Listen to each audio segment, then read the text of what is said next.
Entonces, este es el diagnóstico, si no después se los pasaré al grupo de WhatsApp, algo así, que se había hecho en la Comisión de Justicia respecto a la justicia ordinaria y a todos el sistema de justicia. Y lo que habíamos visto es que con relación al Tribunal Constitucional, y ahí, bueno, tenemos ex magistrados que han estado en el tribunal, era lo único que podíamos decir realmente rescatable. Bueno, entonces resulta que teníamos entre las fortalezas, digamos, del Tribunal Constitucional precisamente, ahora sí, precisamente en que tal vez estaba con otro host, la aprobación de parte de la población, el cumplimiento de sus funciones, la responsabilidad, el tema de haber generado jurisprudencia súper interesante, daba inclusive en ese momento el Tribunal Constitucional una imagen positiva y que ejercía efectivamente el control constitucional y hasta ese momento había cierto cumplimiento de plazos, digamos. Después de esto, vimos también, ay, ahora se ha trancado. Bueno, vimos también el tema de debilidades, o sea, qué es lo que había realmente sucedido, diríamos, con relación a este diagnóstico. Y lo que pudimos básicamente ver, digamos, en este diagnóstico fue el tema donde realmente teníamos dificultades más allá de estas, era en el tema de la Corte Suprema de Justicia. Entonces, ¿qué teníamos de la Corte Suprema de Justicia? Todos los temas de debilidad que hay ahora. O sea, ¿qué teníamos en su momento? O sea, de fortalezas, había una sola fortaleza que se había determinado y que era la presentación de las propuestas que habían hecho de reforma y que así podría decirles en conclusión, era simplemente de que se aumente el presupuesto. O sea, esa era la única propuesta que había y que consta en archivos. O sea, que se aumente el presupuesto y nada más. Y entre debilidades, porque creo que es importante ver, distanciamiento de la sociedad, altos niveles de retardación de justicia, excesiva influencia política partidaria en la designación de cargos, altos niveles de corrupción, denuncias de nepotismo, procesos judiciales no transparentes, falta de accesibilidad, incumplimiento del principio de gratuidad, incumplimiento del principio de independencia, procedimientos ritualistas y formalistas, falta de formación de operadores judiciales en interculturalidad. No existía el control disciplinario a ministros de la Corte Suprema. El control disciplinario es flexible y discrecional en relación a los funcionarios, pero no en relación a las altas autoridades. Falta de control social ciudadano. Magistrados y jueces que no cumplen el principio de especialidad. Insuficiente presupuesto, eso sí lo habían dicho.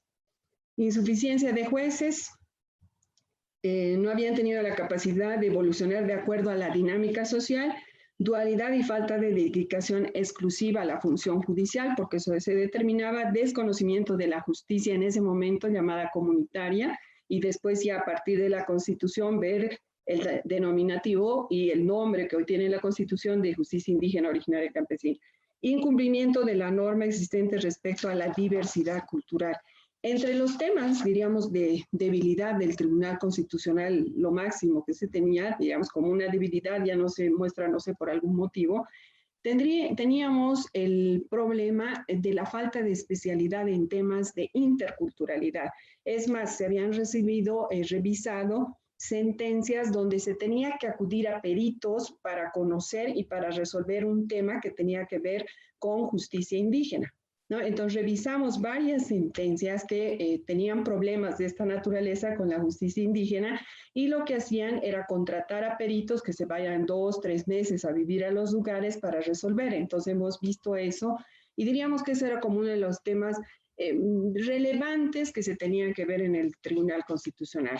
Con relación al Consejo de la Judicatura, porque sí me parece importante establecer qué se decía, qué se ha hecho y en este momento cómo evaluar eso de volver a hacer un diagnóstico de cuánto se ha avanzado o no, antes de pensar que todo el tema se resuelve simplemente por la modificación de que no se elija por voto, ¿no? Por eso les digo que no creo que ese sea el tema esencial. En el Consejo de la Judicatura, teníamos el sistema de preselección y selección de vocales, jueces y funcionarios, es lento, politizado, no transparente, excesivo número de funcionarios administrativos. En la presentacioncita tenía inclusive, lamentablemente no la puedo mostrar, inclusive el número de funcionarios, el número de, diríamos, de cargas que se tenía en ese momento administrativa y que excedían súper abundantemente a lo que sería el tema jurisdiccional. Entonces, ¿qué se tenía en ese momento? Un consejo de la judicatura ineficiente, pero que tenía que tener una reestructuración. Entonces, ahí decía, excesiva burocratización, sistema disciplinario ineficiente, insuficiencia legal para sancionar con destitución a los jueces, vocales, ministros, no garantizaban la imparcialidad, sentimiento de la población en que ha fracasado el cumplimiento de su función, ausencia de coordinación entre el Consejo de la Judicatura y la Corte Suprema. Es decir, y bueno, en el tema administrativo teníamos problemas de corrupción, no eran transparentes en el tema de licitaciones y manejo administrativos no transparentes. Simplemente me estoy refiriendo a los temas de debilidades porque los temas de fortalezas eran realmente casi inexistentes. Es más, en los encuentros y foros territoriales que hicimos a nivel nacional, había, me acuerdo muy bien, en el Alto, inclusive una propuesta de que desaparezca el sistema judicial, que no les servía. Es decir, que no exista porque no llegaba realmente a las poblaciones. Y el otro cuadro que tenía, que lamentablemente no lo puedo mostrar, es de que la justicia ordinaria llegaba al 40% de los municipios, al 40%, y que el 60% pues no llegaba.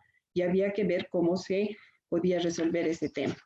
Entonces, empezando con eso, yo creo, y ahora ya viendo lo que es la constitución política, no podría desconocerse, porque sí creo que eso es importante, ver que hay en materia de reconocimiento y positivización de derechos fundamentales, es realmente, y de derechos humanos, es realmente de avanzar.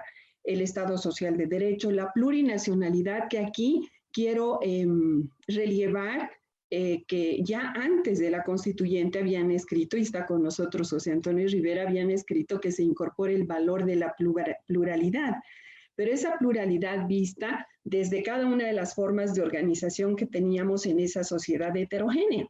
Entonces resulta que esa pluralidad es lo que es el Estado plurinacional. Entonces, ¿qué tenemos que hacer ahí? Creo que sí es importante en estos conversatorios hacer la diferencia de que el Estado plurinacional no pertenece a ninguna fuerza política. Es una parte de una ideología política no partidaria de la Constitución y que todavía falta que se ponga en vigencia, que se aplique, que se ponga, podríamos decir inclusive que esté operativamente. O sea, hasta hoy es simplemente un enunciado. ¿Pluralidad en qué? En lo jurídico, con la justicia indígena y con todos los sistemas de interlegalidad; en lo político, con la democracia de consenso, esta democracia comunitaria; en lo económico, con la economía plural. Es decir, que hay que separar la paja del trigo. Se han estigmatizado mucho el tema de lo plurinacional como si formara parte de una fuerza política, y no es así. Entonces, relievo eso, el tema de los derechos de estos pueblos indígenas, de las mujeres, ahí creo que realmente tenemos mucho avance; el tema de incorporar para personas con discapacidad, privadas de libertad, de aplicación directa e inmediata de la norma de constitucional; y al final, diríamos, las 5 partes de la estructura de la Constitución, donde yo realmente veo dificultad y que creo que debería modificarse, obviamente no será este el tiempo, es en el tema de autonomías. Ahí realmente creo que no tenemos autonomías. Ustedes saben que forma parte de un acuerdo que se hizo por intermediación de UNASUR aquí en Cochabamba, ¿no es cierto? Y que bueno, ahí tenemos mucho que realmente avanzar. Ahí sí creo que tiene que haber una reforma asistencial. Pero ya entrando al tema. Que me parezca viejo choto. Sí, parece tu hijo, le digo. O sea, no es que así ahí tienes un parecido. No. Violeta, tu micrófono, por favor. Bueno, entonces, ¿qué es lo que ha sucedido con esto que está pasando ya en mi concepto? Y lo digo con bastante autocrítica. Creo que esa autocrítica tiene que hacer por los diferentes gobiernos que han estado pasando, tanto el gobierno de los 14 años, el gobierno transitorio y finalmente este gobierno que está queriendo implementar una reforma. Y ahí lo importante es establecer que esta estructura política e institucional que se ha determinado en la Constitución Política del Estado, en realidad no ha sido entendida. Es más, hoy mismo no tenemos una doctrina respecto a todos estos derechos de los pueblos indígenas y cómo se traduce eso de lo plurinacional. Entonces resulta que habrá que reflexionar en cuál es la línea ideológica que se va a tener del constitucionalismo. O sea, sí tiene el constitucionalismo liberal, tiene el constitucionalismo democrático, pero sobre todo el constitucionalismo latinoamericano. Y eso es algo que todavía no se acepta. O sea, el tema de, inclusive, en términos no técnico-jurídicos, Bartolomé Clavero, que es relator de las Naciones Unidas, lo llamó como constitucionalismo emancipatorio. Entonces resulta que ya no está la doctrina en bibliotecas, ya no está en librerías, sino en otras disciplinas que hay que hablar. ¿Y en cuáles? Antropología, sociología, economía política, las actualidades culturales. Entonces, si nosotros queremos hablar de la pluralidad, que bien se decía por varios constitucionalistas en su momento y que ahora están en la Constitución, se tiene que crear esa doctrina. Entonces, la estructura no ha acompañado a lo que estaba en la Constitución política. Entonces, ¿qué tenemos con relación al órgano judicial? Iremos ya viendo qué propuestas y qué hay, ¿no? Porque al final, ¿qué se tiene que hacer? Supongo que el Ministerio de Justicia, junto con las personas que han formado una comisión, tendrán que hacer una evaluación de todo esto, tendrán seguramente que hacer un diagnóstico del tema. Entonces, lo primero, ¿cómo se ha realizado? A ver si esto sí puedo mostrarlo, porque hay alguna dificultad. ¿Esto se ve? Tampoco. Se ve. Está perfecto. Ya. Ya. Entonces, este es un análisis que se ha hecho a través de un organismo no gubernamental de las elecciones de 2011 respecto a ¿qué? A Guatemala, respecto a Argentina, la reforma que se ha hecho en Argentina con la participación ciudadana y cómo se ha logrado más o menos en su tiempo lograr, o sea, no es un tema tampoco solamente boliviano, ¿no es cierto? Entonces, este análisis, quiero que lo escuchen aquí, porque se ha hecho un seguimiento de la primera elección por voto con la preselección en la Asamblea Legislativa. Miren, dice, en la etapa inicial de recepción de postulaciones se presentaron 581 aspirantes, 78 al tribunal, 82 al agroambiental, 222 al Tribunal Supremo, 199 al Consejo. Y dice, si bien la Asamblea Legislativa estableció requisitos comunes para todos los cargos y requisitos específicos, de acuerdo con el cargo, no procedió a la calificación de méritos que la misma Constitución estableció para esta etapa. He revisado, estimados amigos, colegas, todos quienes están ahora en el conversatorio, inclusive las propuestas que se están haciendo desde Comunidad Ciudadana y otras organizaciones con el tema del Consejo de Notables. Eso también se planteó en la Asamblea Constituyente. No sé cómo lograrán hacer eso, realmente me parece bastante difícil y además dicen que se incorpora a las universidades cuando en Cochabamba, por ejemplo, tenemos problemas de legitimidad en la propia Universidad Mayor de San Simón y allí con el tema de las elecciones, etcétera. Bueno, pero más allá de eso, hacen propuestas para que, y dicen, para que se recupere la meritocracia cuando resulta que la Constitución sí establece que tiene que haber meritocracia. Y aquí dice, no procedió, es decir, que ¿era problema de la Constitución o era problema de la Asamblea Legislativa que no realizaron esta calificación? Y dice, también se estableció un periodo de impugnaciones ciudadanas y audiencias públicas para la evaluación de los postulantes, pero no se dieron a conocer los criterios ni los resultados de tal evaluación, y menos se indagó sobre posibles conflictos de interés, en el caso de varios de los postulantes que fueron asociados con el partido de gobierno.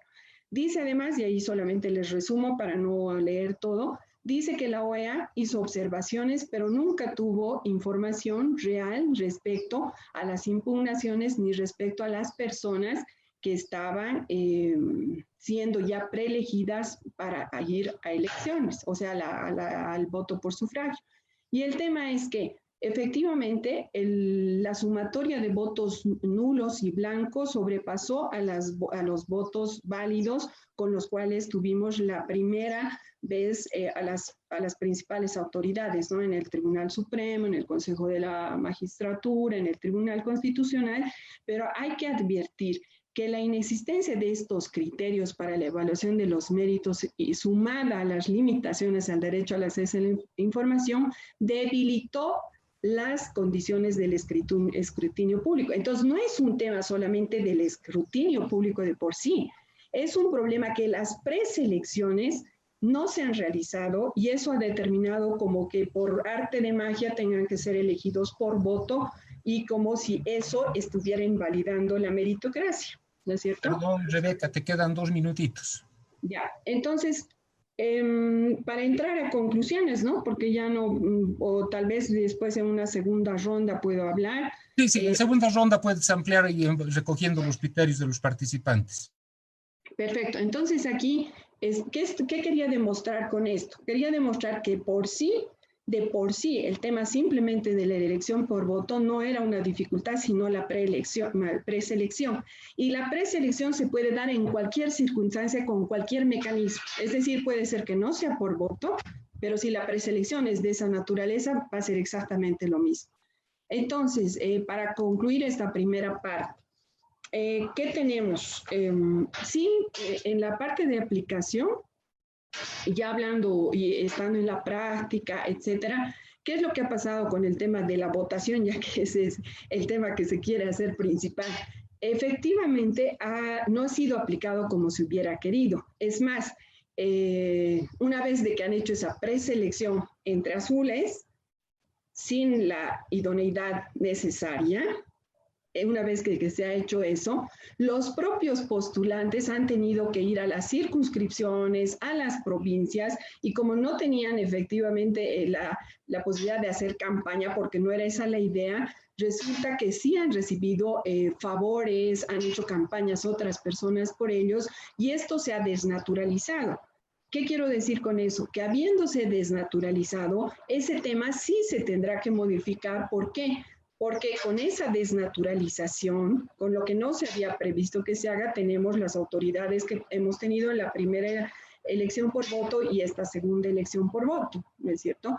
Pero ahí hago la advertencia de la preselección y ahí, bueno, hay propuestas. Para terminar esta primera parte, eso con relación al voto. Con relación a lo que está pasando en América Latina, Ecuador ya ha hecho 3 reformas, o sea, y bueno, se puede realizar.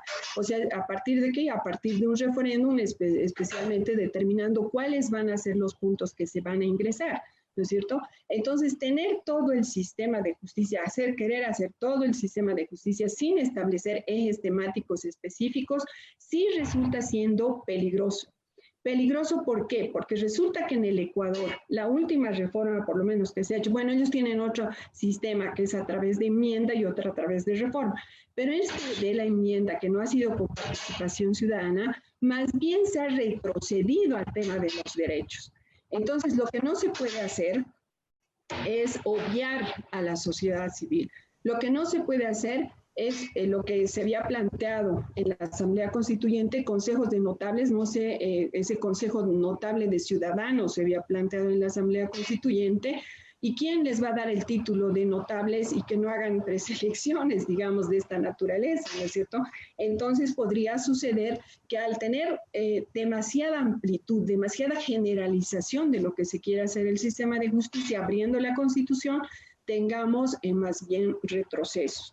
Creo que también el Consejo de la Magistratura no se tiene que eliminar, creo que no, porque volver el ámbito administrativo y disciplinario al Tribunal Supremo van a ser jueces y parte otra vez. O sea, lo que se tiene que hacer es no eliminar. En mi criterio, lo que se tiene que hacer es reestructurar, sacar de tanta estructura orgánica, el presupuesto, efectivamente se tiene que reestructurar. Y bueno, hablando del tema de pluralidad, y con eso concluyo, el tema de la pluralidad tiene temas con referencia a la justicia indígena originaria campesina, y que lo primero que se tiene que hacer, es mi opinión, es determinar la inconstitucionalidad de la ley de deslinde jurisdiccional y volverla constitucional, porque ahí se ha retrocedido mucho. ¿Qué más? Bueno, después ya hablaré del tema que estoy planteando de las auditorías jurídicas y, por supuesto, de la carrera judicial. Con eso concluyo, hay más que decir, pero bueno, esta es una primera intervención, escucharemos. Gracias por su atención.